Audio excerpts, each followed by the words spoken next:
A heavy downpour just prior to training had Australia fearing the prospect of another World Cup washout. But the clouds passed, the sun came out, and the visitors completed their preparations for tomorrow's match against New Zealand in Auckland. Selector Mark Waugh was on hand to finalise the playing 11 and to add some of his own expertise for the benefit of the slips fielders. The Australians make 2 changes to the team that beat England a fortnight ago.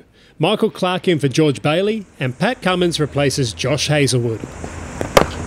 We had a team meeting yesterday and I spoke to the boys and made it very clear that, through my career I don't remember too many, I can't remember an easy game against New Zealand, whether you play them in Australia or play them over here. They're a really tough opposition.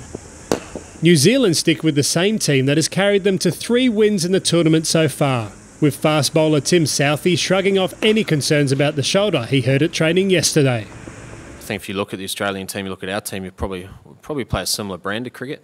Probably both teams go about it slightly differently, but we play a very similar brand, and so we've seen that you can have success playing that way. For all the history of fierce rivalry, both captains were going out of their way on match eve to talk up the kindred spirit between the neighbouring nations. I've read most of the reports as well. I think the Australians have been really complimentary of our group. I think both teams will compete hard on the field. I think we always have against each other, but I think there's that mutual respect that, we get on really well off the field. Like I say, I've got a great relationship with Brendan and have obviously played a lot of cricket against him over both our careers. That will certainly change when the 2 teams take to Eden Park tomorrow afternoon for one of the most eagerly awaited matches of the World Cup so far. Just don't ask them which of their teams will start as favourites.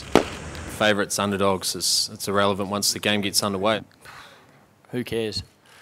Both teams want to win. It's as simple as that.